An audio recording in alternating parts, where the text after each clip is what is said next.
Allez, je vous mets une petite vidéo dans le Discord, vous pouvez aller la regarder. Et les autres, je vais vous la lancer. Vous Voilà. regardez ou pas du coup? Alors oui, vous allez pouvoir regarder, bien évidemment. Je reconnais déjà. Pas de problème, on Oh s'en putain, oui. occupe. Bonjour, c'est Pas Olivier besoin de la d'avoir milice. Cet homme, il avait des juifs dans le voisinage. Heureusement, il nous a prévenus à temps, sinon, crac, Heureusement. il lui aurait volé tout son argent. Embarquez-les, Lucien.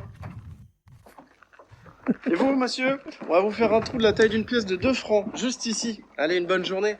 La milice vous rend service. Je vois le visage terrifié de Mélissa. Je connaissais pas. Je connais pas, c'est le Palmacho, juste ici. Mélissa. Tu sais ma La, culture. la folle aventure Excellent film, hein. de Max et Léon, excellent film avec Monsieur Poul beaucoup dans le rôle d'un Excellent film. musicien. Mélissa. Je ne pourrais jamais regarder ça, vous le savez très bien. Je serais outrée sur les 5 minutes et après j'arrêterai. Oui. Voilà. Ah, Oui. Je l'historicité, oui, pense, elle je est pense. mais bon. Parce que oui, aujourd'hui, Pour faire un trou effectivement, de la on taille va. d'une pièce de France, C'est du génie. c'est intemporel. Hein. C'est atroce, horrible. Alors, Absolument parfait. aujourd'hui, il faut qu'on parle de quelque chose qui, moi, personnellement, me saoule assez profondément et qu'on entend beaucoup trop souvent ces 8 dernières années. On verra pourquoi ces 8 dernières années spécialement. C'est arrivé, même dans notre boulot, qu'il y ait des gens qui posent bêtement la question de pourquoi est-ce qu'on voterait pas extrême droite, parce qu'après tout, on n'a jamais essayé. Ce à quoi je vois que- répondrais, on n'a jamais essayé l'anarchisme, alors écoutez, pourquoi pas, hein. J'ai vu le visage de Franck tout de suite rire et avoir envie d'égorger la personne qui parle à travers ma bouche. Et Moi, Du coup- j'ai un argument contre ça. Sachez-le, chers auditeurs, il y a un super argument contre celui-là, qui est de faire assumer l'argument à la personne. Vous lui dites très simplement, est-ce que tu as déjà mangé ton caca? Et si la personne vous dit non, tu fais c'est simple. Tu chies dans une assiette, tu le manges, et ensuite j'irai voter pour ton parti. Et s'il dit oui, Puisque...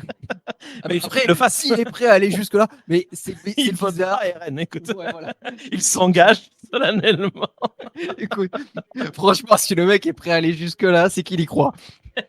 Du coup, moi, je me suis dit que ça serait assez intéressant de revenir sur ça, sur ce moment où la France a finalement essayé l'extrême droite contre son gré. Donc c'est parti, on va tout reprendre. Alors bien sûr, je pourrais pas être exhaustif parce que sinon, ça serait un véritable cours magistral. Vous allez voir que ça va l'être quand même, et qu'on va, on va tenter d'en faire le maximum en essayant de pas non plus y passer 10 000 années ou 80 ans pour être plus exact. Avec une question qui demeure dans l'actualité aujourd'hui, jusqu'où peut aller la droite quand elle a peur de la gauche? Et donc du coup, on va ouvrir notre bal sur les années 30. Plus exactement, en fait, un an avant le début des années 30, puisqu'on est en 1929. Le krach venu des États-Unis plonge le monde dans une crise économique sans précédent. En France, le chômage augmente, les prix chutent, les faillites s'enchaînent, blablabla. Vous connaissez la chanson. Les classes moyennes, les petits commerçants, les artisans ont peur. Ils ont peur du déclassement, ils ont peur de l'avenir. De surcroît, politiquement, c'est l'instabilité chronique. Mon bon monsieur, écoutez, vraiment... Est-ce qu'on peut encore dire les choses, hein? Je vous le demande, moi. Est-ce qu'on peut encore dire les choses? Et vous allez voir que les choses, elles vont être dites, puisque dans ce contexte de désillusion, les ligues d'extrême droite connaissent un essor spectaculaire. Elles partagent plusieurs points communs: le culte de la patrie, le rejet du parlementarisme, la haine du communiste, et parfois aussi, bien évidemment, un antisémisme virulent. Parmi certaines de ces ligues, on peut citer l'Action française, fondée par Charles Maurras, monarchiste et théoricien d'un nationalisme intégral. Maurras dénonce la République comme un régime pourri par les juifs, les métèques et les francs-maçons. Son influence intellectuelle est considérable, on le lit dans les universités, chez les catholiques, dans les milieux de droite. Il y a aussi les jeunesses patriotes de Pierre Tattinger, j'imagine pas Tattinger, ça me ferait bizarre. Peut-être que vous savez. ouais. Tattinger, hein, c'est ça. Tattinger, ouais. Tattinger. Les solidarités françaises de François Coty, des fascistes aussi, de Marcel Bucard, et aussi également les Croix de Feu dirigées par le colonel Larocque, mouvement d'anciens combattants nationalistes qui prônent l'ordre, la famille et la patrie. Tiens, c'est marrant, ça me rappelle quelque chose. Très organisé, bien évidemment. Alors tous ces gens-là vont attirer des membres issus des classes moyennes qui se sentent délaissés par la politique de la Troisième République. Pendant ce temps-là, la droite parlementaire traditionnelle, celle des républicains modérés, des catholiques conservateurs, des grands patrons, regarde ces ligues avec un mélange de fascination et de prudence qu'ils finiront par mettre de côté. Car en effet, même si la droite traditionnelle reste attachée à la légalité républicaine, elle partage les mêmes peurs que cette extrême droite: la montée d'un communisme, les grèves, les désordres, la décadence morale et pire que tout, le wokisme. Pas encore, Marc. Pas encore. Ah merde. Je suis à Non, terre. on y est déjà. Je me suis brûlé dans les dates, pardon. Ça Déjà. marche. Beaucoup de journaux conservateurs reprennent le vocabulaire de l'extrême droite. Ils dénoncent une république pourrie, ils appellent à un homme fort, ils rêvent d'un exécutif puissant, capable de rétablir l'ordre, etc. Et quand les ligues manifestent, la droite ne condamne pas vraiment. Au contraire, elle y voit un signe de vitalité patriotique, une révolte morale. La Troisième République va être secouée par plusieurs affaires, notamment l'affaire Stavinsky, le 23 décembre 1933. Et les tensions vont atteindre leur paroxysme jusqu'au 6 février 1934. Alors l'affaire Stavinsky, je vous laisse aller vous renseigner par vous-même, parce que j'avais écrit tout un gros paragraphe, mais je vais le supprimer. Voilà, parce que sinon ça va durer trop de temps. Pour simplifier, c'est un scandale financier où plusieurs politiciens ont été impliqués et le principal fauteur de trouble a été retrouvé suicidé dans une maison en montagne, ce qui a laissé des doutes sur son décès, on va dire. Il s'est suicidé en se coulant les pieds dans du béton, en se jetant dans la mer. Donc bref, le 6 février 34, la tension explose, des dizaines de milliers de manifestants, des membres des ligues, des anciens combattants, des royalistes se rassemblent à Paris, place de la Concorde, dénoncent le gouvernement Daladier, accusé de corruption, après justement l'affaire Stavinsky. La manifestation dégénère, les forces de l'ordre tirent, la foule riposte, on compte 15 morts et plus de 2000 blessés. La France est sous le choc. À gauche, on parle de tentative de coup d'État fasciste. À droite, on minimise, on parle d'émeutes du peuple trahi. Dans tous les cas, un cap vient d'être franchi, la violence politique s'installe dans les rues et les ligues deviennent une force politique incontournable. Face à cette menace, la gauche va s'unir pour former quoi donc? El Frente Popular. Le Front Populaire, ouais, exactement. Et ils vont faire quoi? Ils vont Oh, je l'avais. Ils vont gagner. Ils vont tout défoncer. Et ensuite Emmanuel Macron. Pardon. Non, là pour le coup, ils vont vraiment effectivement accéder au pouvoir. Ça va changer pas mal de choses. Même chose, hein, je vais me permettre un peu de passer là-dessus. Mais en gros, il va y avoir des grandes réformes sociales adoptées, des congés payés, semaines de quarantaine, des conventions collectives, etc. Mais la droite, toutes les droites se retrouvent unies dans une opposition farouche face à ce front populaire. Presse, patronat, ligue, tous dénoncent un gouvernement bolchevique accusé de ruiner le pays. Pourquoi t'as l'impression qu'on parle de maintenant, Mélissa? J'ai l'impression que c'est aujourd'hui, c'est terrible, ça me fait peur. Et non, on est bien dans les années 30, je vois pas du tout le rapport avec maintenant. Le colonel Larocque va fonder alors le PSF, le Parti social français, qui, comme son nom ne l'indique pas, est un parti d'extrême droite et n'est pas social du tout. Comme quoi, n'en déplaise à Zemmour, c'est pas parce qu'il y a social dans un nom que ça veut forcément dire que c'est de gauche. Si, moi je suis désolé, mais il faut se fier au nom. Je veux dire, la République populaire et démocratique de Corée du Nord est démocratique et populaire, comme tout le monde le sait. Et je parle aussi de la Chine. Hein. Regarde, la Chine, c'est la République démocratique populaire de Chine et ils sont complètement démocratiques. Ils sont pas démocratiques, ils sont juste populaires. C'est un peu ça. Ils assument un peu plus. Donc bref, la France des années 30, c'est un petit peu une sorte d'alerte démocratique, une période où la peur, la colère, la crise ont brouillé les repères politiques, où la droite conservatrice, par peur du changement, a ouvert la porte à des forces qui rejetaient la démocratie elle-même. Mais ça, vous le savez. Et ça ne va pas s'arrêter là, parce que même si l'extrême droite a perdu en 36, elle attend patiemment son heure. Et du coup, il va falloir qu'on fasse un petit bond dans le temps. Nous arrivons le 10 mai 1940. Après des mois d'attente, dans la drôle de guerre, l'Allemagne attaque la France. L'état-major français, figé dans des doctrines défensives héritées de 1918, ne voit pas venir l'offensive allemande à travers les Ardennes, région jugée infranchissable.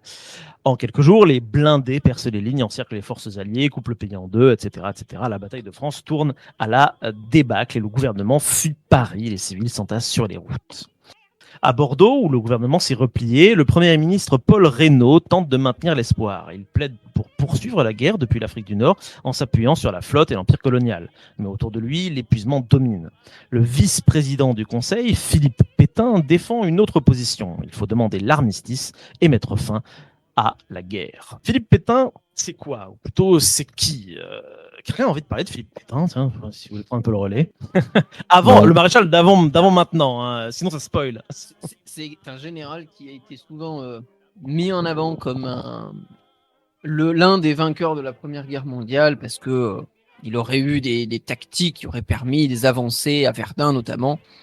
Bon, la réalité, c'est qu'il y a au moins autant d'hommes qui sont morts sous ses ordres que beaucoup d'autres généraux français. C'est peut-être aussi peut-être un truc que les gens ne savent pas. C'est Mhm. le mentor de De Gaulle. Était son protégé jusqu'à presque jusqu'en 37-38, il me semble. Ok. Ils étaient assez proches tous les deux. Il faut dire que De Gaulle était royaliste à la base. Hein. Regarde la d'où Constitution, d'ailleurs ça quelque étonne chose pas qui, dans beaucoup. la Ouais, cinquième, ouais. explique ça. Mais les deux étaient proches et c'est des événements qui vont se passer justement ensuite qui vont définitivement les séparer.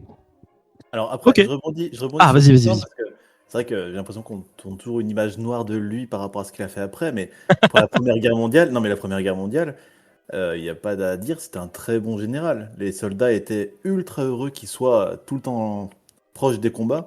C'était pas du tout un de ces généraux qui se planquait à l'arrière. Et oui, il y a eu beaucoup de morts. Bon, en même temps, il n'a pas trop choisi les fronts qu'il avait en main, donc il a fait le travail qu'il devait faire. Mais par contre, ce qu'il a vraiment inventé, Pétain, c'est surtout la logistique. Parce qu'auparavant, c'était un peu, bon, bah, la logistique, elle arrive si elle arrive. Et Pétain a dit, non, on gagne une guerre si on a des munitions. Donc c'est lui, notamment avec la voie sacrée, qui a le premier, j'ai l'impression, compris que tant que tu as de l'approvisionnement, tu tiens. Si tu n'as plus d'approvisionnement, tu tiens pas. Et on l'a forcé à tenir Verdun, alors que lui, il voulait sacrifier Verdun. Et il voulait pas sacrifier tous ses hommes. C'est vrai que beaucoup de monde sort une phrase qui en fait a été inventée, je crois, comme quoi jamais il ne laisserait Verdun aux Allemands, alors qu'en fait, c'est dire, de ce que j'ai vu au mémorial de Verdun, pour le coup, eh ben il disait non, non, il disait mais pourquoi est-ce qu'on tient Verdun? On s'en fout de Verdun. C'est juste un des trois évêchés, et du coup on peut se replier. Et bon, ben, l'histoire a fait qu'il n'a pas eu l'autorisation de se replier, donc il y a eu beaucoup de morts. Voilà. C'est quand même Et- un chef assez exceptionnel pour la Première Guerre mondiale. Mais par contre, par rapport à ce qui se passe après, à chaque fois, comme j'aime le dire aux élèves, c'est exactement ce qui est dans Batman, je crois.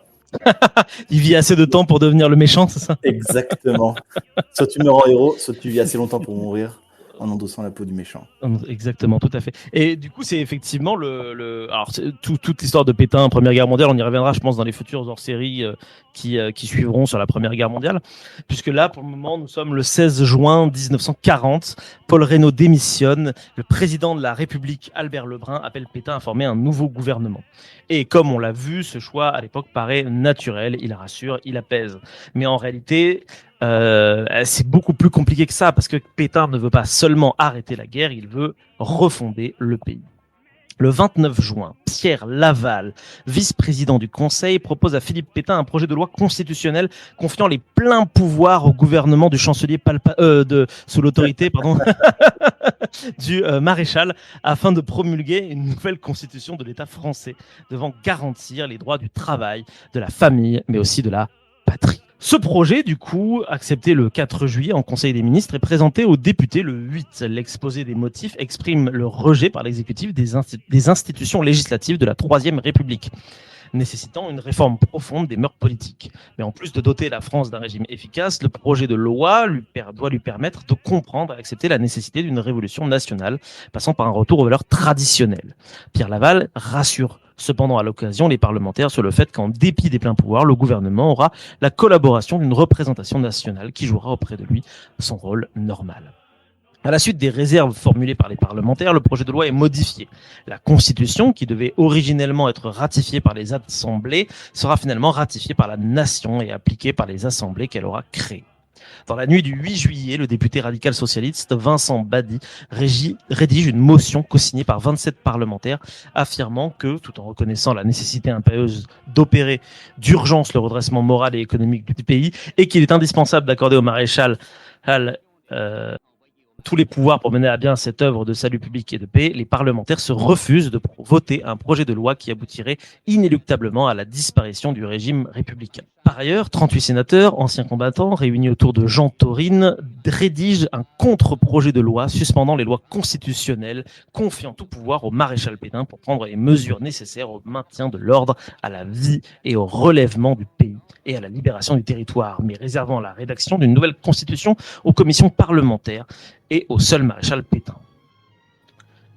Réunis en Assemblée nationale, les parlementaires des deux chambres procèdent au matin du 10 juillet à une dissolution officieuse sur le fond du projet de révision. Selon de nombreux témoignages concordants, Pierre Laval s'y emploie à rassurer les parlementaires, notamment les sénateurs, anciens combattants, en démontrant qu'il représentait Pétain et non seulement lui-même, en affirmant entre autres que les commissions parlementaires continueraient à travailler avec le gouvernement en dépit des pleins pouvoirs et que la future constitution qui irait dans le sens d'un pouvoir plus stable et plus fort serait ratifiée par le vote de la nation entière. Les appels au rassemblement autour du maréchal Pétain, conjugués avec de multiples promesses qui, quoique apaisantes, demeuraient absentes du texte lui-même, le sentiment de responsabilité collective des parlementaires dans la défaite, la menace des reprises des hostilités et les conséquences qui en déroulent dans l'opinion où l'antiparlementarisme sévissait, emportèrent les dernières réticences de la plupart d'entre eux. Selon Léon Blum, ce qui agissait, c'était la peur des bandes de Doriot dans la rue, la peur des soldats à Clermont-Ferrand, la peur des Allemands qui étaient à Moulins. C'était vraiment un marécage humain dans lequel on voyait à vue d'œil se dissoudre, se corroder, disparaître tout ce qu'on avait connu d'hommes, de courage et de droiture. Dans l'après-midi, l'ouverture des débats, cette fois-ci officielle, sera marquée par la lecture d'un télégramme des parlementaires. Les parlementaires accusent le gouvernement de duplicité, s'étonnant qu'aucune mesure ne soit prise pour permettre le retour et l'interprétant comme un obstacle volontaire à l'exercice de leur mandat. L'incident est étouffé par Pierre Laval. La révision finit par être votée par 569 voix contre 80, 20 abstentions et 176 absents. Le texte voté est le suivant. Article unique. L'Assemblée nationale donne tout pouvoir au gouvernement de la République sous l'autorité et la signature du maréchal Pétain à effet de promulguer par un ou plusieurs actes une nouvelle constitution de l'État français. Cette constitution devra garantir les droits du travail, de la famille et de la patrie. C'est donc sur la base de cette loi que Pétain institue progressivement un nouveau régime à travers 12 actes constitutionnels pris entre 1940 et 1942, sans toutefois promulguer de nouvelles constitutions. Dès le lendemain, le 11 juillet, Pétain, par le premier des actes constitutionnels de Vichy, se déclare chef de l'État et par conséquent décrète l'abrogation de l'article 2 de la loi du 25 février 1875, c'est-à-dire l'amendement Wallon. L'acte constitutionnel fixant les pouvoirs du chef de l'État français concentre à sa suite tous les pouvoirs exécutifs et législatifs entre les mains du chef de l'État, abrogeant les dispositions constitutionnelles. Et l'acte constitutionnel numéro 3 du même jour prorogue et ajourne les chambres jusqu'à ce que soient formées les assemblées prévues par la loi constitutionnelle du 10 juillet 40. La promesse de Pierre Laval de maintenir une collaboration entre Parlement et gouvernement ne prendra donc jamais effet. Le régime étant dès lors désigné sous le nom d'État français, la mention République française disparaît des actes officiels. Le journal officiel de la République française devient officiellement le journal officiel de l'État français le 4 janvier 1941. Selon la loi constitutionnelle de 40, Pétain prévoit d'élaborer une nouvelle constitution qui devrait garantir, comme on l'a vu, les droits du travail, de la famille et de la patrie. Mais la rédaction d'une constitution, demandant un important travail et ne voyant pas l'urgence que cela ne retient pas son attention, il en confie la préparation à Raphaël Alibert, garde des Sceaux. Lorsqu'Alibert est exclu du gouvernement en février 41, il n'est rien retenu de ses quelques minces travaux sur ce sujet. Pétain institue ensuite au printemps 43 une commission chargée de rédiger un projet de constitution nouvelle pour la France. Cette commission est constituée de Lucien Romier, Henri Mossier, Yves Boutillier, Jean Jardel et Jean Fernet. Selon l'historien Herbert Lotzmann, l'un des plus beaux exploits du comité fut, semble-t-il, d'appeler sa nation une république. Le régime de Vichy peut donc se définir comme autoritaire, le pouvoir est concentré entre les mains d'un seul homme, anti-parlementaire, il n'y a plus de parlement, corporatiste et traditionnaliste, il rejette le libéralisme politique et économique de la Troisième République, et il est aussi collaborationniste, bien évidemment, puisqu'il collabore avec l'Allemagne nazie à partir de 40. La devise liberté, égalité, fraternité est supprimée et remplacée par travail, famille, patrie. L'hymne aussi est changé, il est remplacé par un autre hymne, vous savez lequel? Maréchal, nous voilà. Ah oui, là, Il me semble, ouais. Ouais. Écocentrique, Maréchal. ce Nous voilà. Nous, voilà. Devant toi, Ouais. le sauveur de la France. Tu me dis rien, mais c'est- Ouais. Ah, ma main droite se lève toute seule. Alors attention, Marc envoie son cœur à la foule. Voilà. Pour la petite anecdote, j'avais chanté cette chanson, enfin cet hymne, en troisième, voilà, au troisième au collège, et c'était Quoi un peu gênant, parce que du coup, Oui, c'est très gênant, cette ouais. chanson apparaît, ouais, parce que cette chanson apparaît dans les choristes qui étaient passés peu de temps avant, et on l'avait étudiée en fait en histoire, et globalement, en fait, voilà, je m'étais lancé avec des copains, sauf qu'elle avait retenu que moi, et elle me l'a fait chanter devant toute la classe. Je vous dis pas le malaise. Tu Bref. m'étonnes. Maréchal, nous voilà, incroyable. Ouais, je chantais Maréchal en entier parce que du coup on avait étudié le texte Oh là là. pour justement expliquer le switch de gouvernement et tout ce que ça impliquait dans l'hymne. Parce qu'on avait fait une étude de texte dessus et c'était très intéressant, nonobstant. Cependant, effectivement, quand voilà, il a fallu se remettre de tout ça. Pour vous dire, c'était il y a très longtemps et je m'en souviens encore. Et je me souviens de ce que j'ai ressenti à ce moment-là. Coup de honte et de gêne. Tu m'étonnes. Tu m'étonnes. Philippe Pétain détient tous les pouvoirs exécutifs, législatifs, judiciaires. Il nomme, révoque les ministres, les préfets, les magistrats, les officiers, les maires. Il promulgue les lois, dirige la diplomatie, signe les décrets. Parle au nom de la nation. Cette personne est présentée comme infaillible et quasi paternelle. Il est le père de la France nouvelle. Il n'y a donc pas de contre-pouvoir. Le chef de l'État incarne et concentre l'État tout en entier. Le gouvernement est appelé le Conseil des ministres. Il est dirigé par un chef du gouvernement nommé par Pétain. Et ce poste est d'ailleurs occupé par un certain Pierre Laval. Les ministres sont de simples exécutants de la volonté du maréchal. Officiellement, Pétain envisageait, comme on l'a vu, de créer un nouveau système constitutionnel, ce qu'il ne va pas faire. Les préfets, en fait, vont devenir les relais directs du pouvoir central dans les départements. Pétain renforce considérablement leur autorité. Il contrôle les municipalités, les polices, la presse locale. Il rend compte directement au ministère de l'Intérieur. Dans les grandes villes, les maires sont nommés par le gouvernement. Dans les communes plus petites, ils sont désignés par le préfet. Les élections municipales sont suspendues. L'indépendance de la justice est abolie. Les magistrats sont nommés et mutés par le gouvernement. Les tribunaux d'exception sont créés pour juger les ennemis de l'État, notamment les résistants et les communistes.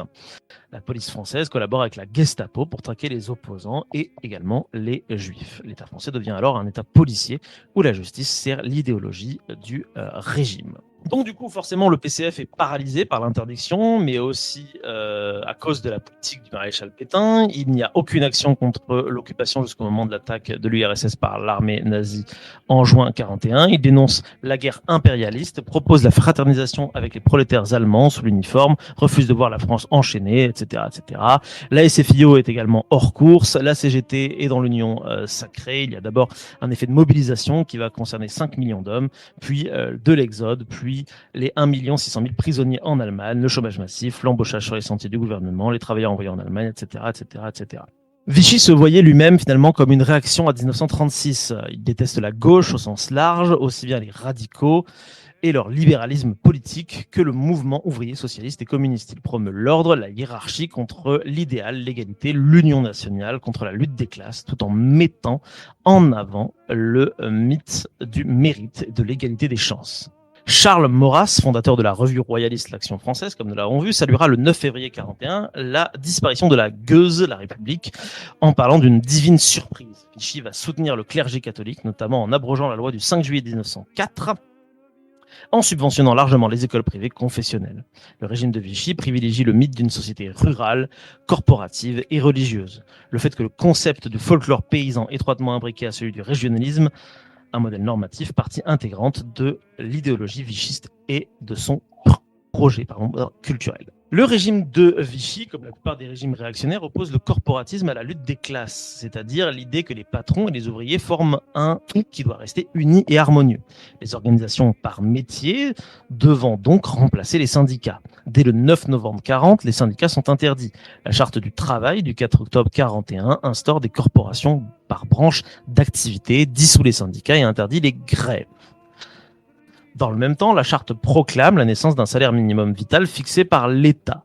Une ancienne revendication syndicale qui ne sera en fait jamais mise en œuvre dans la France de Vichy, mais ouvrira la voie au salaire minimum interprofessionnel. Quand on évoque le régime de Vichy et la collaboration en France, on pense d'abord aux uniformes de la milice. Mais derrière ces images se cachait un pilier moins visible, moins spectaculaire et pourtant fondamental, la bourgeoisie française. Ces élites économiques, sociales, intellectuelles, les industriels, les grands propriétaires ont joué un rôle crucial pour soutenir le régime de Pétain et plus largement même le fascisme en France. Mais pourquoi une partie de cette classe sociale s'est-elle rangée du côté du pouvoir autoritaire ? Probablement simplement par opportunisme, par peur ou simplement aussi par affinité idéologique, bien évidemment. Les industriels collaborent avec l'occupant pour fournir des matériaux, des armes, des infrastructures. Certains profitent de la main-d'œuvre contrainte ou de la spoliation des biens des juifs pour développer leurs affaires.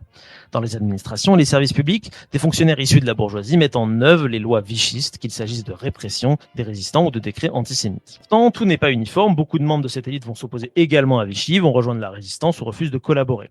Mais la partie qui s'engage volontairement ou par opportunisme, devient un pilier silencieux du régime autoritaire et collaborateur. Dès sa mise en place, le gouvernement de Vichy développe une orientation antisémite. Et là, je vais pallier un peu sur ta chronique, Mélissa, mais il faut quand même introduire aussi cet aspect-là, qui va imprégner la plupart de ses actions. Ils font adopter le 22 juillet 1940 une loi permettant de déchoir les mauvais Français de leur nationalité.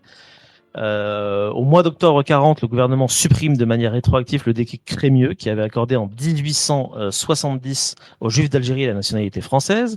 Dans le même état d'esprit, le régime de Vichy avait aussi décidé le 17 juillet 40 d'éliminer de la fonction publique tous les fonctionnaires dont le père n'était pas français. Cette mesure va entraîner la radiation immédiate de nombreux Juifs dont les parents étaient venus à la fin du 19e siècle d'Europe centrale. Vichy concevait le juif comme un étranger qu'il fallait surveiller, ce qui amena dès le mois de septembre 40 sa police à constituer un premier fichier juif. Les hommes de Vichy se méfiaient tout particulièrement des juifs étrangers. Le gouvernement de Vichy va encourager les journaux antisémites en abolissant le 27 août 40 les lois anti-racistes qui encadraient la liberté de la presse. La presse d'extrême droite va avoir les mains libres pour mener une campagne quotidienne de dénonciation des juifs pour publier les pires caricatures aux feuilletons antisémites. Vichy entendait surtout mettre en place un antisémitisme d'État, ce qui l'amena à adopter le 3 octobre 40 un statut des Juifs qui avait valeur constitutionnelle. Sans retirer aux Juifs tous leurs droits civils, ce statut en faisait des Français d'un rang inférieur. Il leur interdisait d'occuper des postes de direction, de pouvoir enseigner ou de travailler dans la presse et établissait des quotas professionnels dans les professions libérales. Dans un rapport adressé à Berlin, Otto Abetz, l'ambassadeur d'Allemagne à Paris, pouvait assurer à Hitler que la tendance antisémite de la population française est tellement forte qu'il n'y a pas besoin de faire des demandes de notre côté. En revanche, il est clair que l'antisémitisme des élites de Vichy n'avait pas le degré de fanatisme sur la pureté raciale qui caractérisait le nazisme.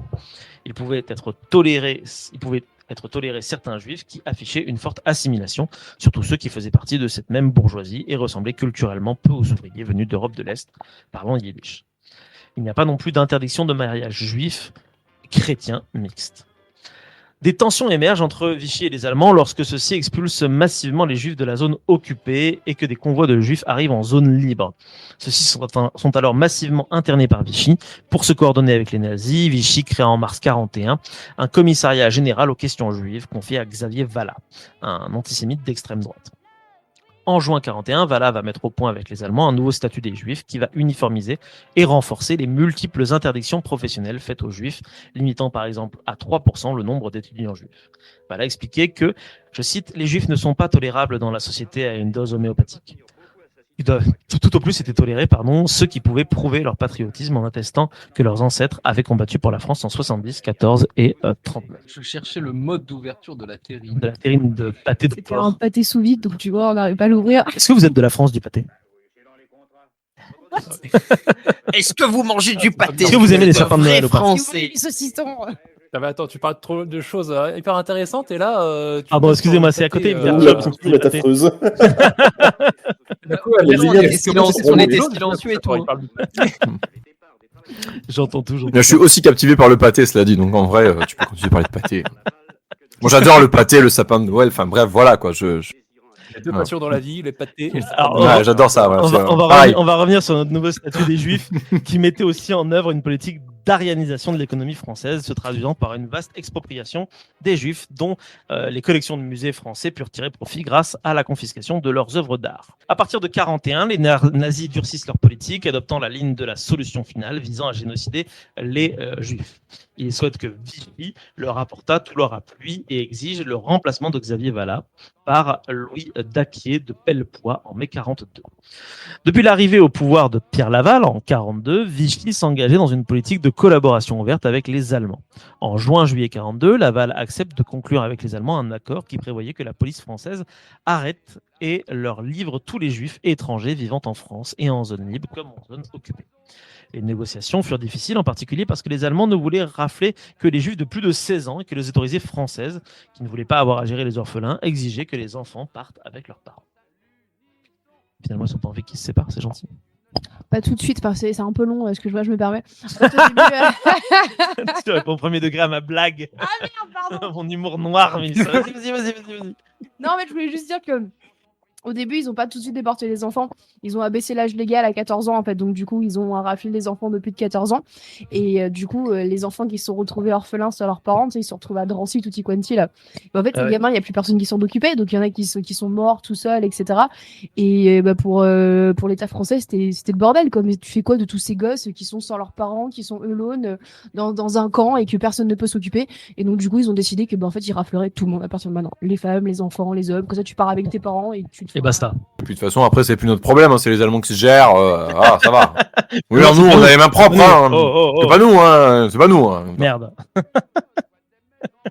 Au final, les Allemands acceptèrent les exigences françaises et la police de Vichy put commencer l'opération, emmenant le 16 juillet 42 la fameuse Ralph du Veldiv afin d'arrêter une liste de 20 000 juifs étrangers vivant en région parisienne pour les envoyer à Auschwitz. Mais ça, tu nous en parleras peut-être, Mélissa, tout à l'heure. Cette Ralph va être un tournant majeur dans les semaines qui suivent. Les rafles massives se mirent en place sur tout le territoire. La police française agissant aussi bien en zone libre qu'en zone occupée. Les rafles furent mal acceptées par l'opinion. L'Église commença à adopter une attitude critique. Plus de la moitié des juifs qui auraient dû être raflés échappèrent d'ailleurs à l'arrestation en raison principalement des réticences qui se manifestèrent au sein même de la police française. L'hostilité de plus en plus forte de l'opinion publique constitua sans doute la raison qui amena Vichy à refuser de mettre en place le port obligatoire de l'étoile jaune que les Allemands avaient imposé en 1942 dans la zone occupée. À la place de l'étoile jaune, Vichy ordonna d'inscrire la mention juif sur les cartes d'identité et d'alimentation de tous les juifs français. Voilà, on a fait à peu près le tour de Vichy, mais pour aller au bout, j'aimerais faire un petit aparté pour parler justement de gens qui s'habillent très très bien, les miliciens. Est-ce que ça vous va? Alors, je sens qu'on va Leurs parler uniformes étaient de magnifiques. ce merveilleux Hugo Boss ou Non. En fait, à la base, je voulais parler de la milice parce que je savais pas de quoi parler en vrai à la base, et je me suis dit tiens, ce serait marrant de parler un peu peut-être d'extrême droite, de milice, etc. Je suis allé sur internet, sur YouTube, et j'ai tapé milice française sur YouTube, et c'est pas quelque chose qu'il faut faire. Et, et du coup, J'aimerais revenir sur la première phrase avec laquelle tu as commencé. Tu as dit ce serait marrant de parler d'extrême droite, de fiches, Pas de le seul à avoir noté, déportation, d'enfants morts. Non, mais c'était pour être sûr que on ait la même définition de fun et marrant. c'est pas C'était marrant. pour être Bah, certain. quoi, on passe pas un bon moment, Ouais. Mika? Je comprends pas. Ah, c'est super. J'adore. génial. J'adore. Non, bref, Franchement, je me régale. Du coup, comme Internet est un peu nauséabond, je me suis dit que ça pouvait être sympa quand même de pouvoir parler un peu de la milice et d'avoir un autre point de vue que des pseudo-fachos militaristes qui encensent la milice en disant que finalement ils étaient pas si méchants que ça. Donc, je vous propose qu'on fasse un petit aparté pour parler de la milice, un petit retour à la base. Lorsque Pierre Laval se rend en Prusse orientale le 19 décembre 1942 pour rencontrer Adolf Hitler, ce dernier lui reproche l'insécurité croissante à laquelle sont confrontés en France les forces d'occupation et les représentants des différentes administrations allemandes. Hitler exige alors, va tellement être strike, la création d'une police supplétive qui doit collaborer avec les Allemands pour maintenir l'ordre en s'affranchissant, si besoin, de l'intervention de la justice française qu'il juge inadaptée aux exigences du moment et appliquant une législation hors du temps. La légitimité du régime de Vichy venait par ailleurs, quelques semaines plus tôt, d'être particulièrement entachée par l'opération Torche, ayant entraîné pour Vichy la perte de son empire colonial. Et quelqu'un veut nous parler un peu d'opération Torche? Léo, t'as pas des trucs dessus pour vite fait que les gens puissent savoir un peu ce que c'est? L'opération Torche, c'est le débarquement américain, anglo-américain en Afrique du Nord en novembre 1942, qui déboucha sur la libération du coup des premiers territoires les premiers territoires à l'époque français. Et effectivement, c'est suite à cette opération Torche que la zone dite libre a été envahie par les Allemands en novembre 1942, pour éviter que en représailles de ce Eh ben, débarquement. merci beaucoup pour tes petites informations, Léo. Bref, Pierre Laval, en réponse à des accusations de faiblesse, devait ainsi prouver à la fois aux Allemands et aux collaborationnistes qu'il était vraiment le patron de la France. Laval, en accord avec Pétain, décide donc de créer par la loi du 30 janvier 1943 la milice qui absorbe l'ancien service d'ordre légionnaire. Il en devint le chef nominal avec Joseph Darnan comme secrétaire général, qui en sera cependant le véritable chef opérationnel. Alors, c'est la loi numéro 63 du 30 janvier 1943, publiée au journal officiel de l'État français le 31 janvier, qui fonde la milice française. Article 1er. La milice française, qui groupe des Français résolus à prendre une part active au redressement politique, social, économique, intellectuel et moral de la France, est reconnue d'utilité publique. Ces statuts annexés à la présente loi sont approuvés. Les membres de la milice française doivent satisfaire aux conditions suivantes. Première, être français de naissance. Deuxième, ne pas être juif. Troisième, n'adhérer à aucune société secrète. Quatrième, être volontaire. Et enfin, cinquième, être agréé par le chef départemental. Est-ce que vous correspondez à ces critères? Non. Je suis dans la merde. Non. Alors, a priori, les deux derniers. Là, moi, en tout cas, je suis pas volontaire, donc déjà, c'est bon. Ouais, voilà. C'était un piège, vous avez réussi à le Ah oui, passer, j'ai c'est oublié. bon. Voilà. Tout va bien. La milice choisit comme un signe le gamma, symbole du signe du bélier de renouveau d'énergie. Argent sur fond bleu dans un cercle rouge pour les miliciens ordinaires, blanc sur fond noir pour les francs-gardes et blanc sur rouge pour les avant-gardes. Pétain et Laval ne démentiront jamais leur soutien public à la milice et à ses actes. En 1943, Laval rappelle qu'il, je cite, marche main dans la main avec Darman, car selon lui, la démocratie, c'est l'antichambre du bolchevisme. En juin 1944, Pétain déclare « Je suis heureux de savoir que grâce à la milice, j'ai des troupes fidèles un peu partout en France. » Des bons gars, hein, finalement, ces miliciens. Fun fact quand même de savoir que Laval, quand même, avant le conflit, a fait des négociations secrètes avec Staline contre l'Allemagne. Parce que Laval était un opportuniste de zinzin. Ouais, parce qu'il a commencé au SFIO, il me semble, à la base. C'est ça. Il s'en est fait virer, je crois. C'est-à-dire qu'il fait partie des opportunistes du SFIO. Et il a C'est un peu le Valls de l'époque. Laval, c'est vraiment l'histoire du mec qui voulait être le type génial qui allait tout sauver. Et typiquement, pour encercler l'Allemagne nazie, sa grande idée, ça a été d'aller négocier en secret avec Staline une alliance qui, bien sûr, dès qu'elle est apparue dans l'opinion, l'a fait démissionner. Et c'est d'ailleurs une des choses qui a précipité la chute du gouvernement. Ok. Ah putain, je savais pas, tu vois. Bah, parce que, bizarrement, elle est négociée de manière secrète avec une puissance totalitaire. C'est pas très bien vu, quoi. C'est pas super bien C'est vu. fou, ça. Les parlementaires l'ont pas bien pris. C'est surprenant. Alors, le serment de la milice mentionne entre autres le combat contre la, je cite encore une fois, hein, la lèpre juive. Le mouvement se veut à la fois révolutionnaire, anti-républicain, antisémite, anticommuniste, contre le capitalisme international, pour le corporatisme, nationaliste et autoritaire.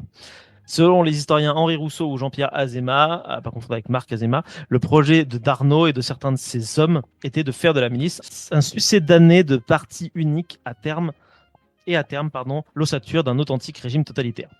La montée en force de Darnan, d'ailleurs je ne l'ai pas précisé, Darnan qui fait partie des Croix de Feu, si je ne m'abuse. Hein. J'ai oublié de le mentionner.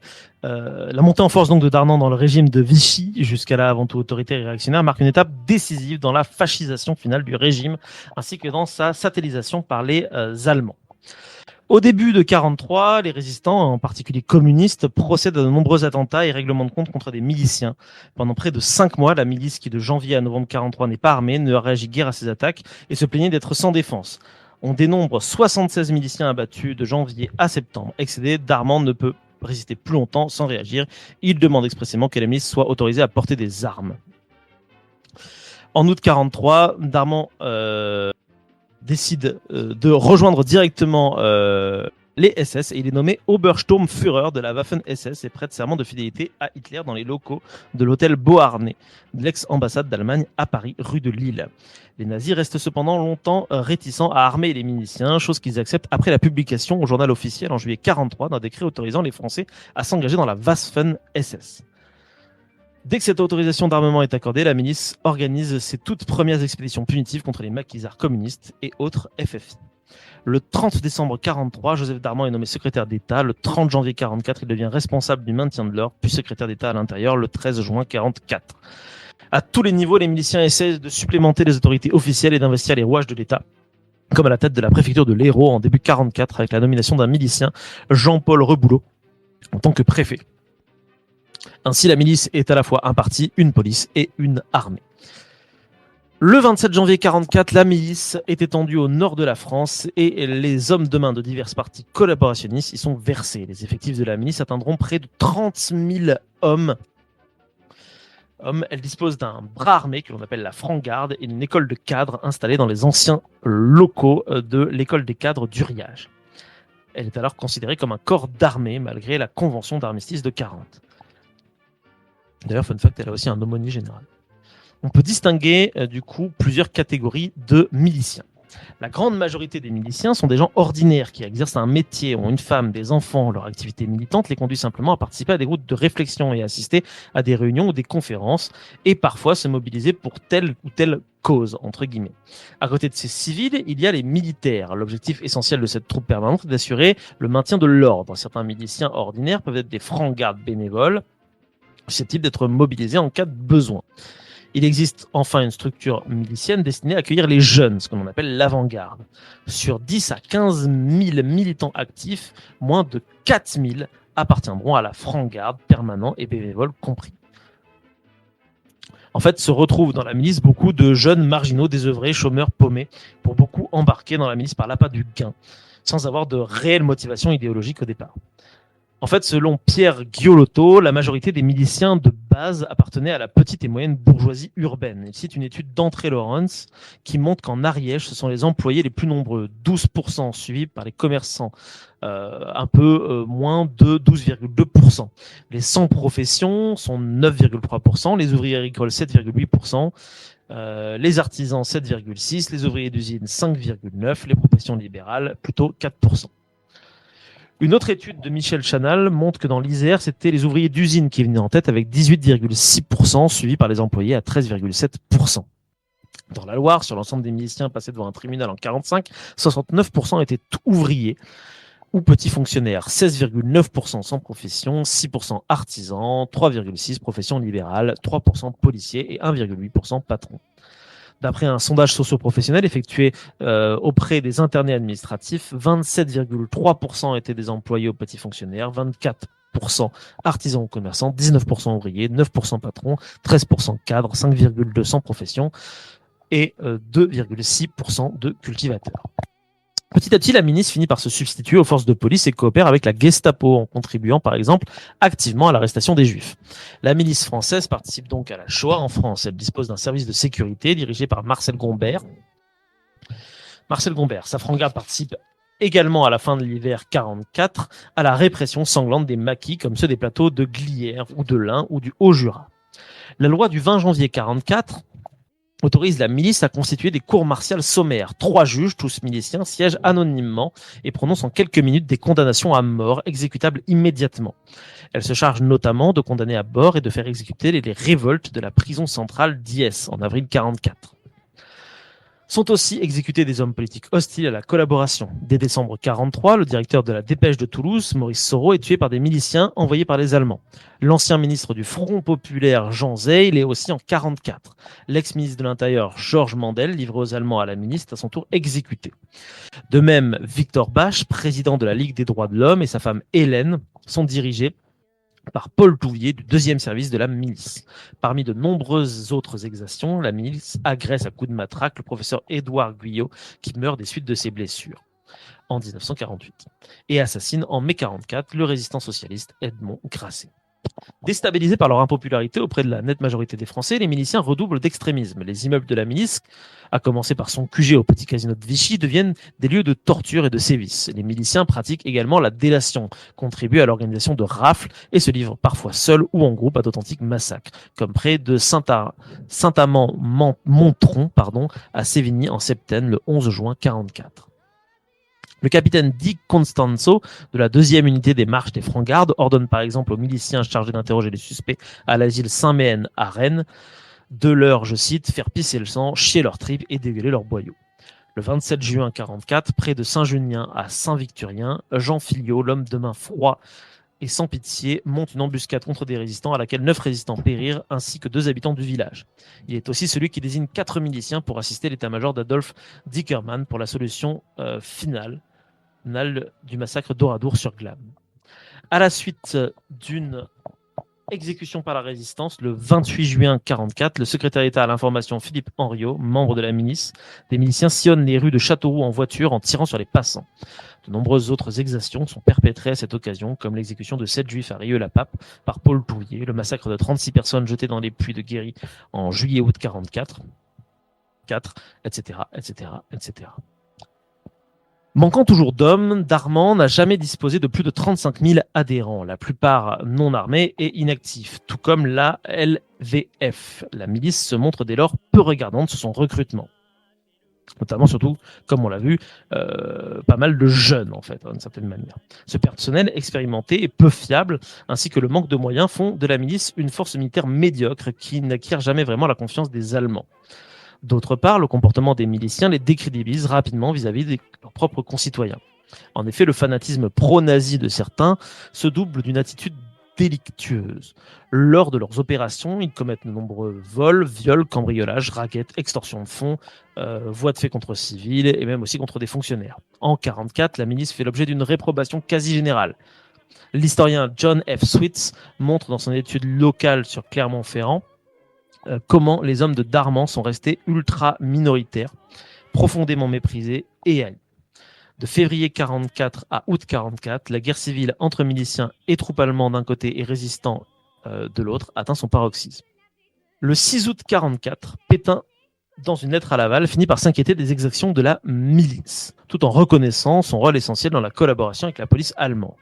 Laval transmet cette lettre à Darman, qui répond à Pétain, je cite, « Pendant 4 ans, j'ai reçu vos compliments et vos félicitations, vous m'avez encouragé, et aujourd'hui, parce que les Américains sont aux portes de Paris, vous commencez à me dire que je vais être la tâche de l'histoire de France. On aurait peut-être pu s'y prendre plus tôt. » Logique.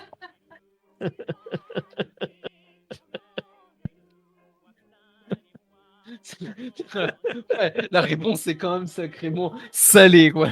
Le mec, il est là en mode putain, vous m'auriez dit, j'aurais pas tué les gens. Vraiment. Ouais, vous m'avez dit c'était bon, vous pouvez y aller. C'est marrant parce qu'il a conscience, du coup, relativement tôt, qu'il va être une grosse tâche dans l'histoire de France. C'est fabuleux.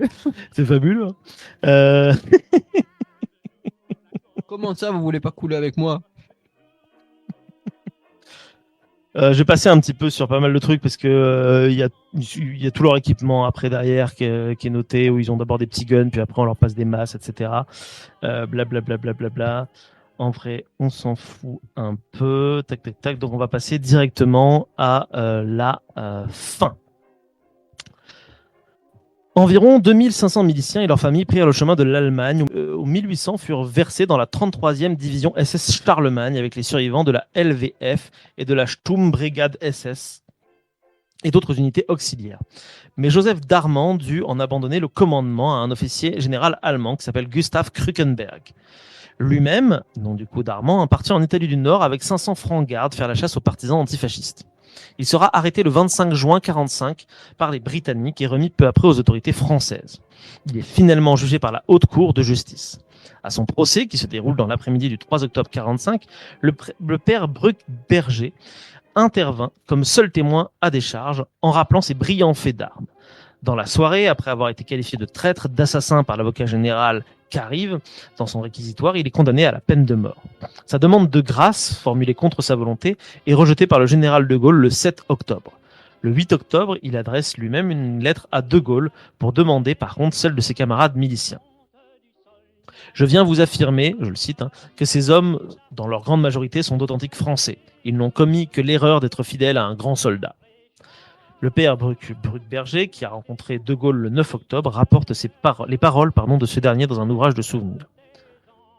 Je cite de Gaulle, du coup, pour le coup. « Vous direz à Darman que j'ai lu sa lettre. Je n'ai pas eu le temps d'y répondre. Dites-lui, en tout cas, que je suis obligé de le faire fusiller par raison d'État, mais que de soldat à soldat, je lui garde toute mon estime. » Dans ses mémoires de guerre, de Gaulle écrit « Rien mieux que la conduite de ce grand dévoyé de l'action ne démontrait la forfaiture d'un régime qui avait détourné de la patrie les hommes faits pour la servir. » Et du coup, il est fusillé le 10 octobre 1945. Après, est-ce que ce que tu viens de dire, c'était la seule personne à décharge, le seul témoin à décharge qui a cité de Gaulle? Donc, à quel point est-ce que c'est juste? Il est vrai qu'on peut en douter. Tout à fait. Après, cela dit, bon, comme vous l'avez dit tout à l'heure, c'est de Gaulle qui a écrit la Constitution de la 5e République qui est. Oui, non, enfin, il y a une marge. Il y a quand même une marge d'erreur. Entre les deux, quoi. Il y a quand même plusieurs étages entre les deux, quand même, malgré tout.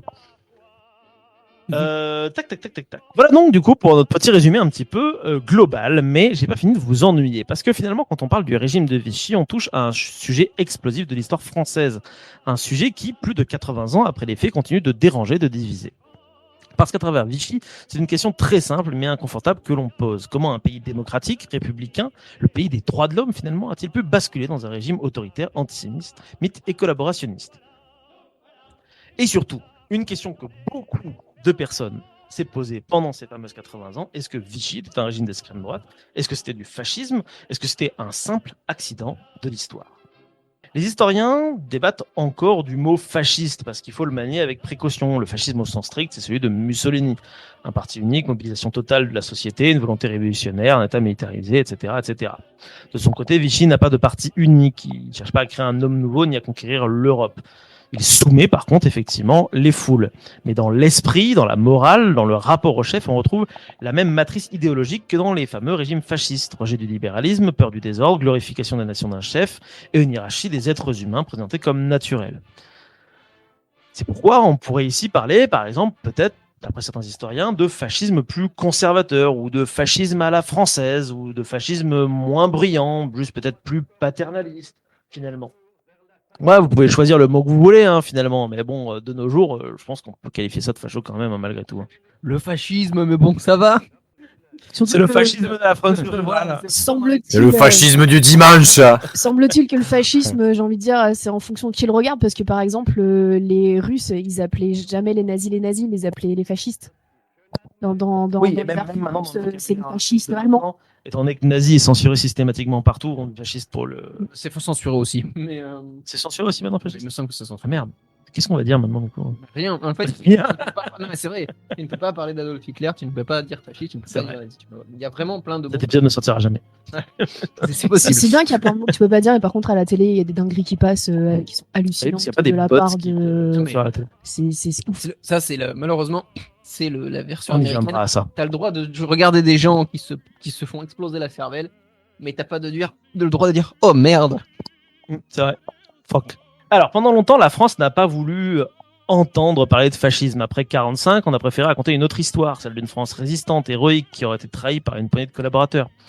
Vichy, dans cette version, ça n'est pas la France, c'est une erreur, c'est une parenthèse, c'est un cauchemar passager finalement. Ce discours, c'était pratique, il permet de reconstruire une unité nationale, de préserver l'image de la République comme éternelle, comme inviolable. Résultat, pendant plus de 30 ans, dans les manuels, dans les discours officiels, on parle de l'occupation, mais presque jamais de la collaboration, et encore moins de l'antisémitisme français. Puis, dans les années 70, les choses vont changer, notamment à travers un historien américain que l'on appelle Robert Paxton, qui va publier un livre, La France de Vichy, dans lequel il brise le mythe. Ça a fait un tollé. T'imagines un Américain qui vient dire à des Français, vous avez collaboré, vous êtes des connards. Il y a des comptes rendus de lecture de ce bouquin qui sont hallucinantes de Français qui n'arrivent absolument pas à se remettre en question sur le fait que oui, la France, l'État a collaboré. Après, en même temps, j'imagine bien l'état d'esprit des Français de l'époque. Ça fait 30-40 ans qu'on leur dit que c'est une sorte de parenthèse bizarre, que en fait la majorité des Français, ils ont été résistants. Et là, d'un coup, on vient t'asséner que bah non, ton pays, il a pas vraiment fait ça. Ça devait être super, j'imagine, difficile à remettre en perspective, mais n'empêche qu'il a fait un super taf, Paxson, parce qu'aujourd'hui encore, c'est un livre de référence sur la question. El famoso, mais tous les Français ont été résistants. Il Le général de Gaulle l'a dit. Oui. Paxton va Le montrer déni. effectivement que Vichy n'était pas une marionnette, que Vichy a agi de sa propre initiative avec un zèle supérieur à celui que les Allemands attendaient. Le régime n'est pas imposé par la force, le régime est le fruit d'une tradition politique, celle de la droite catholique, rurale, nationaliste, antisémite, anti-républicaine. Le livre provoque, comme tu l'as dit Mélissa, un séisme intellectuel. En France, on crie au scandale, on parle de trahison, mais le débat est lancé et il ne s'arrête plus. À partir de là, les historiens vont explorer les racines françaises du fascisme et montrer que Vichy s'inscrit pleinement dans cette continuité. Dans les années 80-90, le regard change enfin. On commence à parler des rafles, des responsabilités de l'État, des victimes juives. En 95, Jacques Chirac va prononcer un discours où il reconnaît officiellement que la France, patrie des Lumières et des droits de l'homme, a accompli l'irréparable. Et d'ailleurs, si je puis me permettre, je veux dire, avant Chirac, d'où le fait que je pense que la plupart des Français, ils ont été complètement interloqués par le bouquin de Paxton, en tout cas les intellectuels de l'époque, c'est que les présidents, notamment Mitterrand, tu as des interviews de lui où On lui demande, bon bah voilà, qu'est-ce que vous pensez de tout ça? Et lui il dit que ce n'est pas l'État français qui a fait ça. C'est Vichy. Et que l'État français et Vichy, c'est pas la même chose.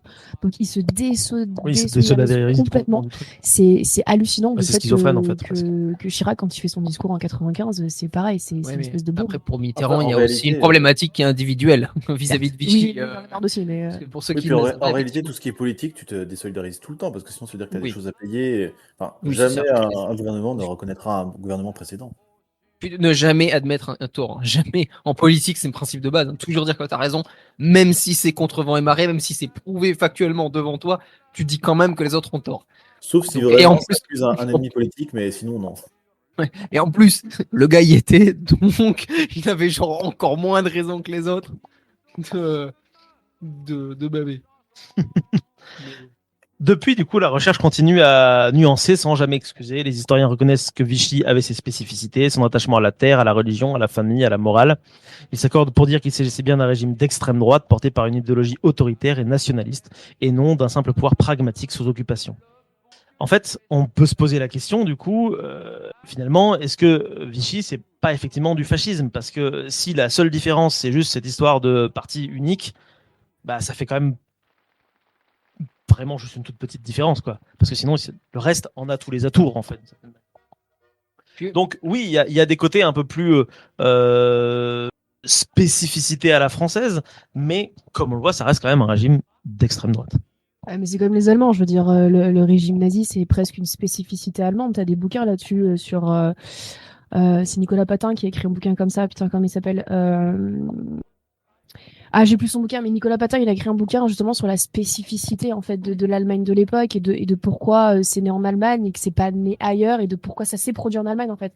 Ça s'appelle La catastrophe allemande, je crois, un truc comme ça. Ok. C'est super intéressant, ça t'explique les spécificités. Catastrophe allemande parue en 2014, tout à Ouais. fait, 1914-1945, la Merci catastrophe tous les deux. allemande. Voilà, chez Fayard. Chez Fayard, Je waouh. pense le terme, je pense qu'il peut être utilisé de manière générique. Que même les Italiens eux-mêmes, le régime de Mussolini, il n'y a pas que des fascistes du parti fasciste dans le régime de Mussolini. Il y a plein d'élites conservatrices, financières et autres, qui se sont raccrochées au régime pour le faire tourner. Je veux dire, Mussolini, quand il est renversé par un coup d'État lorsque les Américains prennent la Sicile, les Britanniques, et l'ensemble des forces alliées d'ailleurs, il est aussi renversé par des gens de l'intérieur qui se disent « Oh putain, ça sent mauvais, vite, vite !» Tenez, regardez, on l'a mis en tôle, c'était pas nous. Les fameux panou. Les fameux panou. Exactement. En fait, l'histoire du régime de Vichy, c'est plus qu'une histoire d'un passé lointain d'il y a 80 ans. C'est une véritable leçon politique et morale sur la fragilité des démocraties. Elle nous rappelle que la dictature ne tombe pas du ciel, qu'elle peut naître d'un effondrement, d'une peur, d'un besoin d'ordre, qu'elle peut s'installer au nom du bon sens, du redressement, de la morale. Pétain n'a pas pris le pouvoir par un coup d'État, il l'a reçu légalement d'un Parlement qui croyait sauver la France. C'est cette continuité-là qui peut faire peur et qui rend Vichy si troublant. Ce n'est pas un corps étranger tombé sur la République, c'est la République elle-même qui s'est livrée à son contraire.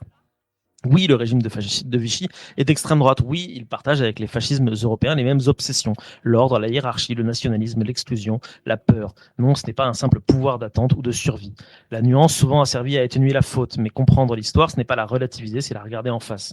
Parce qu'à travers Vichy, ce que la France découvre, c'est que le fascisme n'est pas seulement une importation étrangère, mais c'est aussi une tentation possible partout, même ici.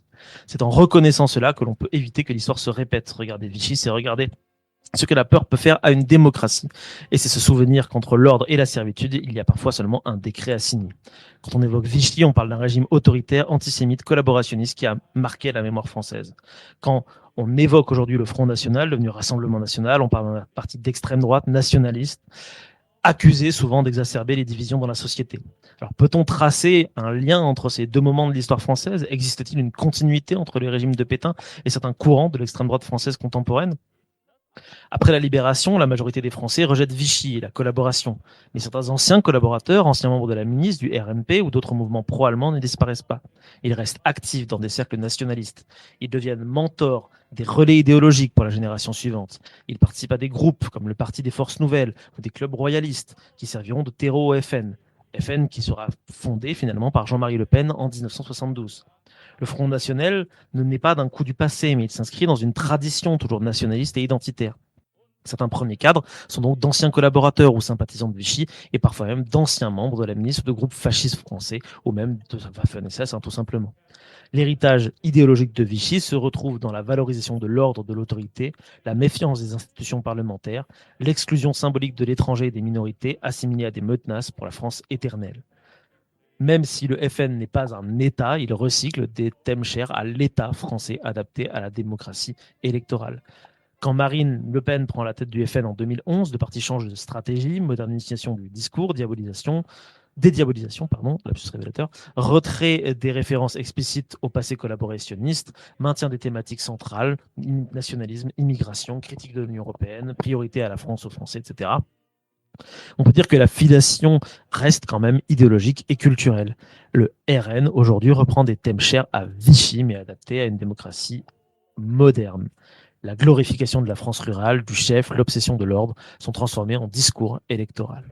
Du coup, est-ce qu'on peut tracer une ligne entre Vichy et l'extrême droite française aujourd'hui? Eh bien, c'est-à-dire que tu as cité un seul fondateur du Rassemblement national, je pense, du T'en as- Rassemblement national / Front National. Il y en a plein d'autres, mais Il y en juste a que plein d'autres, mais je... je pense que c'est bien de Alors, les vas-y, nommer parce dis-les. qu'on ne les- Balance-les. Victor Barthélémy, collaborateur volontaire à la rafle du Veldiv. Pierre Bousquet, membre de la division SS Charlemagne, donc pour ceux qui ne savent pas, les derniers qui se sont battus dans les ruines de Berlin face aux soviétiques. Donc pas, pas des malgré nous. Puis c'est des SS, hein. Ça, c'est un truc, je pense, aujourd'hui aussi en Ouais. France, on n'en parle pas assez, mais Il y a aussi des troupes SS, notamment c'est le cas d'un Coréen qui s'est retrouvé là malgré lui, qui a été recruté dans les prisons allemandes, après qu'il ait été recruté par les soviétiques dans leurs prisons, après qu'il a été recruté par les japonais dans leurs prisons. Donc il y a quelques-uns dans le lot qui sont recrutés plus ou moins de force dans les légions étrangères de la Waffen-SS. Les Charlemagne, c'est pas le cas. c'est ce que j'allais dire. C'est du volontariat 200%. Il y a du volontariat, et puis un SS, c'est pas un petit soldat de merde. Je pense qu'on le dit jamais assez aujourd'hui. Un SS, c'est un soldat d'élite. C'est pas un peu, enfin, en tout cas, dans la vision nazie allemande, c'est des gens, techniquement, ils savent pourquoi ils sont là, quoi. En majorité, en tout cas. On va aussi trouver François Brignot, ancien milicien, condamné pour collaboration d'ailleurs. Tac, on a Dominique Chaboch, un ancien d'Occident. Et alors, surprenamment, et c'est là où on voit que parfois les erreurs passées ne sont pas prises, on a dans les fondateurs un membre de la division française libre de Marquet, qui a combattu donc, pour la France libre, mais qui s'est retrouvé dans ce parti-là. Donc c'est vraiment... on rappelle aussi que il y a parfois, malheureusement, des gens qui ont la mémoire un peu poreuse sur ce qu'ils ont combattu et pourquoi. Et parfois aussi qui ont combattu parce que pour des raisons qui n'étaient pas forcément les meilleures ou les mêmes que celles qu'on imagine. Parce que oui, il y a aussi des... C'est vrai qu'on ne parle jamais parce qu'il n'y en a pas des masses non plus, mais il y a quelques nationalistes qui ont combattu contre l'Allemagne nazie, pas parce qu'ils n'étaient pas antisémites et parce qu'ils étaient gentils et ils aimaient les gens, mais parce qu'ils détestaient les Allemands encore plus que les autres. Parce qu'on le rappelle, en 14, c'est la faute de l'Allemagne. Donc bref, merci Franck pour ces petits rappels. Et du coup, j'aimerais revenir à la problématique que je vous ai initiée au début. Cette idée que en France, on n'ait jamais texté l'extrême droite et que finalement, peut-être qu'on pourrait essayer, peut-être qu'on pourrait s'y mettre, peut-être qu'on pourrait y aller franco, se mettre à écouter ces news tous en cœur, suivre Bolloré dans ses délires, voter Jordan Bardella aux prochaines élections. Et si un jour quelqu'un vous dit ça, vous pourrez simplement lui dire que, en fait, si, l'extrême droite, on l'a essayé en 40 et ça s'est pas très bien passé. Ouais, après le problème c'est que les gens vont avoir essayé ça, mais ça marche pas. Les gens sont oui, mais non, mais c'est pas pareil. J'ai envie de dire juste, regardons ce qui se passe ailleurs, dans les autres pays européens où tu as l'extrême droite qui est arrivée au pouvoir, ce qui se passe aujourd'hui aux États-Unis, qui se revendique pays de la démocratie, de la liberté individuelle, tout ça. Je veux dire, Trump, ce qu'il est en train de faire, c'est exactement ce qu'a fait malheureusement Hitler en Allemagne en 1933 quand il est arrivé. Tu brûles des bouquins, tu vires des gens de ton pays parce qu'ils n'ont pas des papiers. Enfin, même sur une version, je pense, plus proche de chez nous et moins médiatique, Mélanie en Italie, dont on rappelle qu'elle est quand même issue d'un parti qui se revendique de l'héritage fasciste italien. Le premier truc qu'ils font, déjà, c'est trahir leurs électeurs populaires, parce que malheureusement, il y a beaucoup de gens des classes populaires qui votent à l'extrême droite pour plein de raisons, certaines tout à fait stupides. Faut aussi le dire, à un moment donné, je pense qu'il faut arrêter de prendre les gens pour des cons. Alors ça par contre, ça, non, là j'interviens, on a interdiction de dire que les gens ont des raisons stupides. Ça, c'est un truc que j'apprends à mes élèves, les gens ont leurs raisons, mais on n'a pas à dire que c'est stupide, ça c'est juger les gens. Oui, je personnellement, je juge Je très, crois qu'il juge les gens. Oui, mais je juge très on n'a pas fort. le droit de juger les gens. Il y a des bêtises qui s'expliquent, qui se contextualisent, mais ça reste de la bêtise et ça reste de la connerie. Personnellement, je ne suis pas du tout de ceux qui pensent qu'on ne peut pas juger le passé. Bah, disons que si t'es quelqu'un qui a un salaire extrêmement moyen et que tu continues à voter RN, c'est que bah, il faut peut-être se renseigner un petit peu plus, je pense. Parce que bah, c'est pas environ les Arabes que ton salaire va augmenter Non, et mais que tu seras plus enculé par les bourgeois à longueur de temps, quoi. C'est pire que ça, c'est-à-dire qu'il y a des politiques, notamment contre les subventions pour les revenus les plus faibles, contre un certain nombre de personnes qui sont au chômage de longue durée, qui sont RSA, tout ça, que le RN a déjà voté, qui était déjà Qui appliqué dans les a voté endroits contre qui la le tient. taxe Zuckman il y a à peine 3 jours. Et puis qui tiennent dans les villes qui tiennent. Typiquement, les premiers trucs qu'ils ont ciblés, il me semble que c'était à Perpignan, c'était le financement de la cantine à l'école. Pour les Oui, plus c'est pauvres. vrai. Le premier truc qu'ils ont fait, c'est pas cibler les étrangers, Non, c'est cibler c'est les pauvres. Donc, alors évidemment, le problème, c'est qu'il y a plein de gens qui n'ont pas accès à cette information-là ou qui l'ignorent volontairement. Et c'est là où je dis qu'il y a de la connerie chez certains. Parce qu'il y a des gens qui ignorent volontairement certains trucs en se disant ça m'arrivera pas à moi, parce que ça ne peut arriver qu'aux autres. Et ça, fondamentalement, c'est de la connerie. Je pense que des fois, il faut arrêter de mettre des comment ça s'appelle, des coussinets à tout ce qu'on dit, des coussins. Il faut sortir les griffes, c'est ça? Ouais, non, mais de temps en temps, faut mettre un peu les gens face à leurs contradictions, je pense, malgré tout. Ça veut pas dire être respectueux, ça veut pas dire machin, mais faut quand même mettre de la contradiction. Parce que sinon, on se retrouve toujours à dire oui, mais en fait, il faut comprendre, il faut expliquer, il faut comprendre. Non. Oui, non, mais je suis totalement d'accord, il faut toujours avoir des contradictions pour avoir un débat bien fondé, ça c'est sûr. Par contre, il faut pas dire que les gens sont idiots. Bah, c'est-à-dire qu'à un moment donné, je pense qu'il faut reconnaître qu'il y a des gens qui ne disent vouloir débattre, mais qui ne débattent pas. Et qui se contentent de taper la tête contre le mur jusqu'à ce que ça passe. Bon, ça, c'est le truc des entre-soi. Hein. Les gens qui sont entre eux au RN ou les gens qui sont entre eux au LFI, ça reste des entre-soi et du coup, ils se tapent la tête contre le mur en se disant que leur idée est la meilleure. Mais en soi, alors je sais pas, toi comment tu vois, moi je visualise ça comme de la connerie, dans le sens où, à partir du moment où tu n'es même pas prêt à écouter ce que la personne en face de toi a comme opinion à débattre, s'il n'y a même pas de tentative de réflexion, je me dis, ben, à un moment donné, c'est que la personne n'est pas. C'est comme plein de gens qui croient. Ok, vas-y, papillonne. Je veux dire, c'est comme les gens qui considèrent que la Terre est plate. Je veux dire, il y a un moment donné. C'est un manque de réflexion flagrant. Il y a un niveau de connerie qui peut s'expliquer par un manque de culture, par Là, plein de choses. Là, c'est pas une question de point de vue. Là, c'est vraiment de la bêtise à état pur, en effet. Et je pense qu'en politique, il y en a aussi. Et il y en a, malheureusement, chez un certain nombre de gens. Encore une fois, pour plein de raisons, il n'y a pas d'accès, et c'est certainement pas les médias, la majorité des médias que les gens regardent qui vont les aider à réfléchir. Mais je pense qu'elle existe, malheureusement. C'est terrible à dire, hein, parce que c'est aussi faire je pense que c'est chez un tout petit peu de personnes. En vrai, je pense qu'il y a pas mal de monde qui font leurs décisions. Alors, bonne ou mauvaise, ça, évidemment, ça appartient à chacun, à soi. Mais je pense qu'il y a pas mal de monde qui base ses réflexions sur, en effet, comme tu dis, hein, sur CNews, BFM, que des médias vachement crédibles et qui manquent d'informations. Ça, c'est clair. Ça, je suis d'accord. Après, est-ce que le fait de les cultiver, ils ouvriraient pas les yeux sur plein de choses? Peut-être que ceux qui ont les yeux fermés sont tôt rares au final. Par contre, leur ouvrir les yeux à l'ère où Musk et tout ça. Attends, j'ai pas saisi le Ils sont Torah, t'as dit? C'est Non, plutôt ils sont rare. Ah, plutôt rare, ok. Désolé. Ouais, ça a coupé chez nous le. T'as dit les gens sont Torah, je me suis dit c'est quoi ce mot? C'est un mot de. C'est les Jones qui disent ça? C'est la génération bêta? Non, mais ils sont plutôt rares, mais du coup, c'est vrai que à l'époque où évidemment Musk et tout ça contrôle les médias, ça risque d'être un peu compliqué à répandre d'autres informations.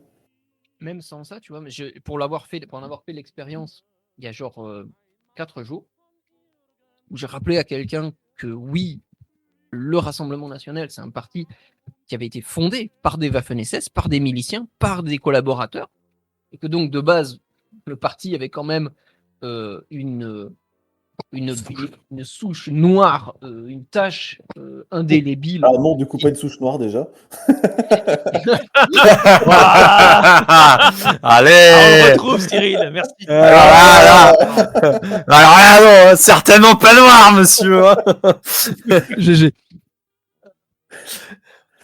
Bref, une tâche indélébile qui ne s'en est pas. Et la personne, le seul retour, alors que c'est pas quelqu'un de très impliqué politiquement, ouais, mais non, on peut pas dire ça. Alors, pourtant, c'est un simple fait, c'est un état de fait. C'est un méga état de fait, surtout quand tu sais quand même que leur leader, très connu médiatiquement, qui est Jean-Marie Le Pen, il a été condamné pour négationnisme et qu'aujourd'hui, le négationnisme, dans les études en question, ça prouve que les gens qui sont négationnistes, ils sont antisémites en fait. C'est complètement corroboré et ça, c'est super grave parce que ne pas le prendre en compte, c'est complètement invisibiliser ou nier le truc. Enfin, je sais pas comment ces gens voient le truc. Mais je veux dire, Jean-Marie Le Pen, t'as encore des interviews de lui qui sont disponibles sur YouTube. Faut aller voir, c'est incroyable. Hein. Enfin, il balance des dingueries dans les années 90-2000 sur le fait que il n'y a pas de chambre à gaz, que c'est un complot juif. Frisson, quoi. C'est horrible. Horrible. En plus, parce que souvent, après, les gens ils te disent oui, mais ça, c'était le passé, c'était l'époque. C'est plus pareil. Et pareil, encore une fois, il suffit de sortir des faits, mais en fait, il y a plein de gens qui refusent de voir les Ils veulent faits. pas avoir les faits. Je veux dire, le Rassemblement national a présenté à des candidatures à la députation, dans des mairies, à Paris notamment, ils ont présenté des gens qui ont été accusés, pour certains condamnés, d'actes de terrorisme, de collaboration avec des terroristes islamistes notamment, ce qui est quand même pour un parti qui arrête pas de dire que c'est la faute à l'islam, c'est quand même fameux, pour des prises d'otages. On se rappelle de la députée, je crois, normande, enfin la candidate à la députation normande du Rassemblement national qui avait fait une prise d'otage et qui est allée quand même au premier tour comme ça. Et les gars, non, mais ils se sont rendus compte un peu tard. Oh zut alors. Zut. Non, mais après, sinon, dans le même sens, tout simplement, c'est vrai que tous les groupuscules d'extrême droite qu'on peut voir qui brandissent les drapeaux fascistes, qui ont des symboles nazis clairement affichés, et qui sont reconnus en effet par le RN, oui, ça c'est un très très bon élément qui permet de corroborer avec l'histoire que nous a conté Marc juste avant. Et c'est vrai que malheureusement, je sais pas comment vous voyez, mais moi, je vois plein de gens qui font abstraction. Vraiment, qui sont ouais, mais non, mais c'est pas si grave, ou alors c'est minoritaire, ou vraiment juste qui font abstraction. C'est-à-dire qu'ils font oui, mais non. Parce qu'en fait, tu peux pas dire. Enfin, si tu votes pour ces gens-là, tu peux pas dire oui. Enfin, tu vois, si t'es, si tu dis ouvertement oui, c'est vrai, j'avoue, je suis. Non, mais ces gens-là, j'en connais qui ne sont pas en plus, ils ne font même pas d'extrême droite, qui pour certains t'expliquent que c'est un vote contestataire. J'ai jamais compris pourquoi le vote contestataire c'est plus facile à l'extrême droite qu'à l'extrême gauche. Mais Les gens aiment pas tout. Pourquoi enfin, je veux dire, il y a un moment donné, il y a des faits, qui sont ce qu'ils sont. De toute façon, on le voit, tu vois, c'est ce moment où la peur et le côté irrationnel prend le dessus sur quelque chose de factuel, en fait. Les faits comptent plus, c'est juste. J'en ai marre et je pense que et les gens pensent qu'ils n'auront pas les conséquences de ce qu'ils font, en fait. Alors qu'ils auront les conséquences de ce qu'ils font. D'où le fait que ce soit un peu stupide. Que ce soit quand même un peu stupide. En fait, pour couper la poire entre vous deux, Cyril et Franck, les gens ne sont pas stupides, leur raisonnement l'est. Oui, voilà. Tu préfères, Cyril? Très bien dit. C'est beau. Je préfère. Nos amis d'accord. Voilà, bah c'est mon rôle, je suis un peu médiateur, c'est la démocratie. Prenez exemple chez vous, Non, mais les après, enfants. pour revenir, c'est super. pour revenir sur les idées des personnes, c'est vrai que quand je parlais avec des lycéens, c'était notamment juste avant les élections, je crois, les dernières élections, 2022, eh bien, j'étais du coup dans un établissement qui avait beaucoup de personnes arabes, plutôt, on va dire, d'extrême gauche normalement, d'après les clichés. Et du coup, j'étais vachement surpris parce que tous voulaient voter extrême droite. Et il y en a même qui s'amusaient à dire mais putain, t'es arabe, si tu votes extrême droite, tu retournes dans ton pays. Et ils disaient mais oui, mais en attendant, j'en ai marre des autres arabes. T'es bon, d'accord. Mais encore. D'autres qui disaient mais de toute façon, faut voter pour Bardella parce qu'en plus, il nous connaît, c'est quelqu'un comme nous, il est jeune, lui au moins c'est le seul jeune. Et en plus, il joue aux jeux vidéo. est comme donc nous. Il connaît les problématiques. Oui, comme Bah, nous. c'est quelque chose qu'ils utilisent, hein. Ils utilisent C'est tellement de facteurs. c'est beaucoup De com, en regarder, fait. nous sommes normaux. Ouais. Ah oui. Marine Le Pen avec ses chatons, on s'identifie Alors que facilement, Bardella, il hein. a jamais taffé de sa vie et qui est là, qui t'explique qu'il faut continuer à travailler, à être productif parce que la France, elle a besoin de toi. Ça, le parti Il a même pas eu sa dans un licence, château. Parce que ça aussi, hein, la grande défenseuse condamnée des prolétaires, elle habite quand même dans un château. Donc genre bon, je veux bien, hein, mais le décalage. Puis on le dira, je sais jamais assez, mais le père de Marine Le Pen, ça a été prouvé qu'il a torturé des Algériens dans des prisons. Il a fait des trucs hardcore. Hein, et ça, il n'y a jamais eu de repentir, il n'y a jamais eu de. Parce qu'il y a des gens qui ont commis des actes horribles, et qui se sont repentis derrière, qui ont exprimé leurs regrets, qui ont reconnu certains combattants, notamment je pensais en Indochine, quand il y a eu les efforts de réouverture diplomatique entre la France et le Vietnam a posteriori. Il y a eu des anciens combattants qui ont réussi malgré, alors que la France était une puissance coloniale, que en plus le haut fonctionnaire sur place était 100% tort du redémarrage du conflit. Il y a eu de la part de certains cette reconnaissance d'eux-mêmes entre guillemets. Là pour le coup, tout était parfait. On leur a laissé des routes et des hôpitaux et ils ont pas dit merci. Bah, c'est vrai qu'ils auraient pu quand même. Hein. Ouais, franchement. Je m'en bu quand même de leur part. Et je voulais rebondir Ah oui. une dernière fois sur ton sujet, du coup, Marc, sur Ok. la France de Vichy, sur la dictature. On parlait de Paxton, donc on disait que c'est toujours un livre qui était de l'actualité, qui est super, mais il faut savoir qu'en 2025, donc cette année, il y a un historien français qui est très connu, qui s'appelle Laurent Joly, qui a écrit un bouquin sur la dictature de Vichy, Ok. et qui a complètement renouvelé le champ historiographique sur la question. Il a trouvé de nouvelles archives, etc. Il a trouvé de nouveaux trucs qui enfoncent encore plus le système et la politique de Vichy. Ça enfonce encore plus Laval là où il est, tu vois. Donc ouais, j'ai envie de dire, pas hésiter à aller lire ou écouter en podcast ou en interview, parce que ça fait partie des historiens qui sont beaucoup sur les plateaux pour le coup, qui essayent un peu de parler de tout ça, des archives, et en plus en vrai il parle très très bien, donc à écouter je pense pour ceux qui veulent compléter le sujet. Et oui, bah du coup, n'hésitez pas à vous renseigner chez vous, hein, comme le dit si bien Franck, il faut essayer de se cultiver, élargir un peu ses horizons pour essayer de se faire une culture historico-politique peut-être un peu plus solide, afin de mieux gérer ses raisonnements politiques. C'est ça, Franck? Et je rebondirais. une Pourquoi dernière Robespierre fois, si avait c'est raison. possible. Vas-y, Cyril, tu voulais rebondir sur quoi? Ouais, sur ton sujet, du coup. Ok, oui. Parce que c'est vrai que tu parlais de Pétain et tout ça, mais en vrai, je trouve que la vraie question, c'est qui a voulu mettre un papy de 84 ans à la tête d'un État en guerre? Et ben, Ça, c'est pour moi la plus grosse je question. peux répondre à ta Il question. y a, Daniel. il y a des débuts de réponse. Je peux commencer à répondre Oui, à ta oui, non, question mais c'est si tu sûr. veux. Mais surtout que. Non, mais en fait, c'est une question, c'est. Ils sont Je- réponses. j'attends pas de réponse. Putain, Nous on mais- est parti. Hein. Ah non, on est parti pour 2 heures, mais ça, on a expliqué pendant 2 Mélissa, le second degré, Mélissa, le second Désolée, degré. pardon, je sais Non, pas. mais vas-y, pour les auditeurs, Mélissa, il faut le C'est dire. quand même un sujet.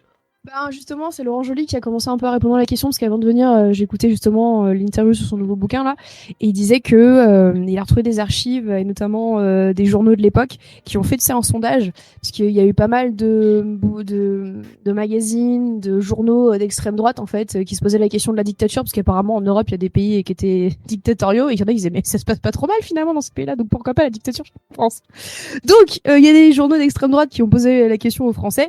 Et la personne qui est arrivée en tête des sondages pour qui serait le nouveau dictateur français, c'était Philippe Pétain. Apparemment, il avait déjà une aura, ce monsieur, qui était très importante. Bah après, je pense qu'il y a le rapport aussi, c'est de mémoire, c'est le dernier maréchal en vie en France. Donc, c'est bête, mais le titre de maréchal lui confère Une aura. une aura et une prédominance aussi sur l'armée. Parce que ça, c'est un truc qu'on oublie assez souvent. C'est l'influence qu'a eu l'état-major français dans la prise de décision de l'arrêt des combats. Parce que, comme tu l'as évoqué au début, Marc, quand le gouvernement se réunit à Bordeaux, il y a deux factions qui s'opposent. Une faction menée par Paul Reynaud et De Gaulle, qu'on appellera jusqu'au boutiste, qui veut abandonner la métropole, abandonner la France continentale, et embarquer tout ce qui reste de soldats qui pourront rejoindre à temps la marine, et faire voile vers Alger.